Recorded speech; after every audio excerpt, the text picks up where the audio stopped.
করা আগে ছিল ময়মনসিংহ ডিস্ট্রিক্ট বাংলাদেশ। কটা পার্টি আনছিলেন আপনি? আমি 3টে নিয়ে আসছি। আপনি? আমি 3টে। 3টে বিক্রি হয়ে গেছে 450 করে। আমি 470। তাও তো বাজারটা এখন একটু কম আছে। কেন? 2 হাট আগে যে বাজারটা ছিল এখন এই গত হাটেও কম গেছে, তার থেকে এই হাটে আরো একটু কম। পাশের রাজ্য আসাম, অর্ধেকের বেশি পার্টি আসাম যায়। আসামে যদি গন্ডগোল থাকে এখানে তাহলে বাজারের উপর তার প্রভাবটা পড়ে।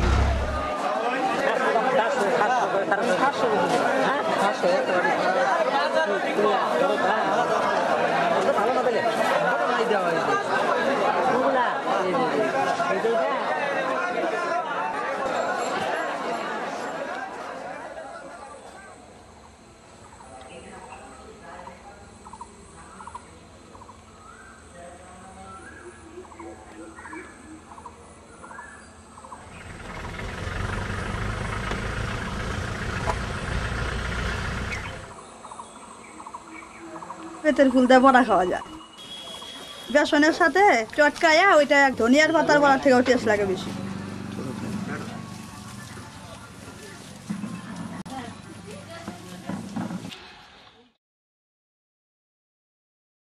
বাড়ি ছিল বাংলাদেশ পাবনা ডিস্ট্রিক্টে।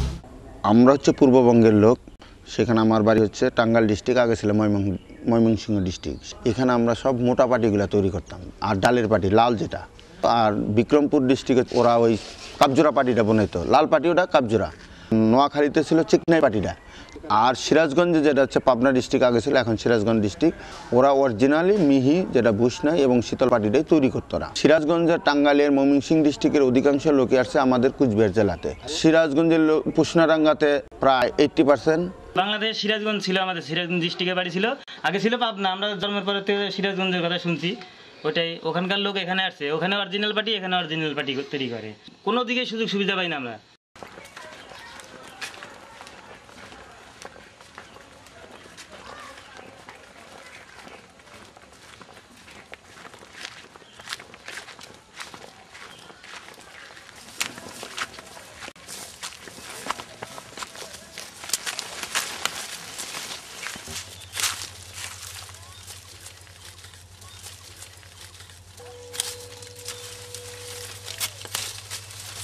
বেত 2 রকমের আছে, একটা হচ্ছে কাটা বেত, ওটা কাটা থাকে, ওটা দিয়ে এই কাজ হবে না। এটা শীতল পাটির বেত, এটা কোনো কাটা টাটা নেই। এটা শুধু শীতল পাটি, বুকার পাটি এগুলো তৈরি হবে বেতে। এরকম এই হাফ ইঞ্চির মতো নিয়ে নিলাম।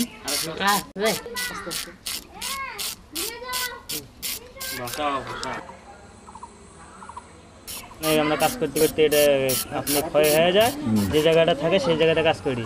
মানে একটা বড়ির দাম 300, 400, 500 টাকা মতো দাম। ওটা ফট করে কেনা যায় না। আমরা যে পরিশ্রম করি, যে পয়সা হয়, তাতে আমাদের পেটের ভাতই হয় না।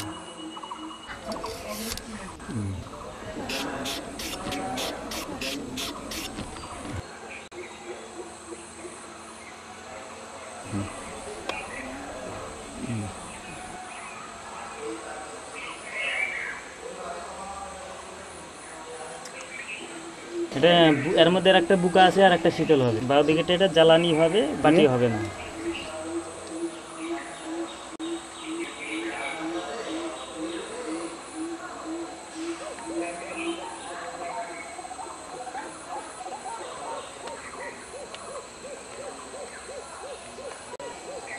এটা হবে বুকার পাটি, দাম একটু কম হবে। আর এটা অরিজিনাল শীতল পাটি, এর দাম বেশি হবে, সাদা হবে একদম ইয়ে মতো।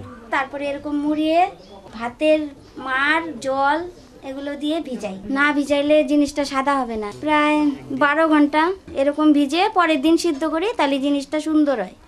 তারপরে নামিয়ে ধুয়ে ঝুলিয়ে দেই, শুকায় তারপরে পাটি করি।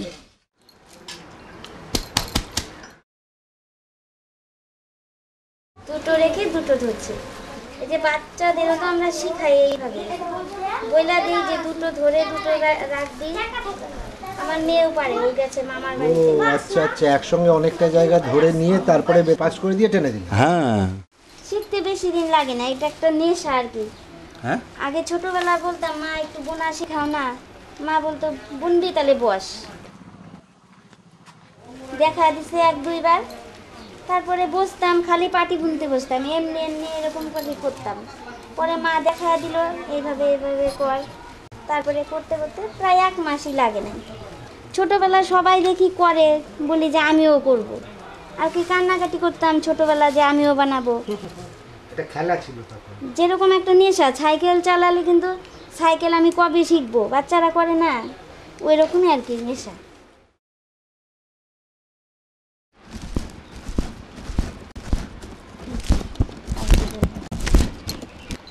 এটা আর কি ফিনিশিং, এরকম না করলে ফিনিশিংটা হয় না।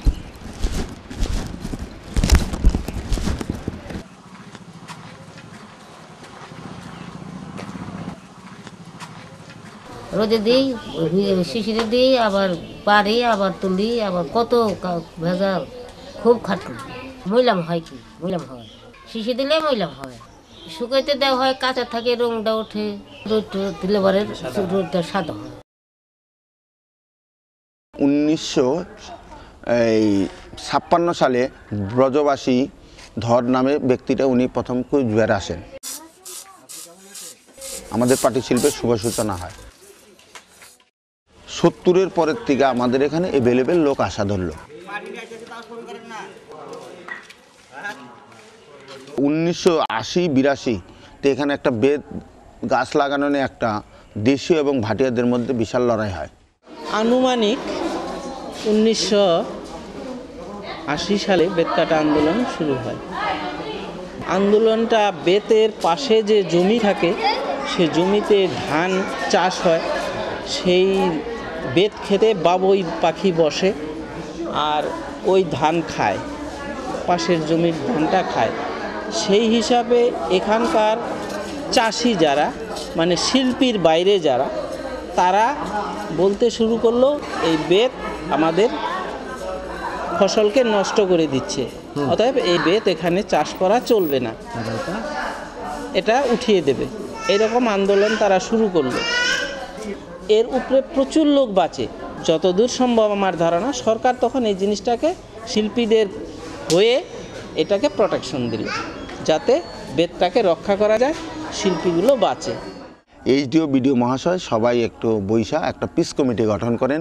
সেই পিস কমিটি হওয়ার পরে ফসল বাঁচাওয়া হয়ে যায়, তখন থেকে আমরা অবাধে কাজটা করতে পারি এবং বেত গাছও লাগানো হচ্ছে।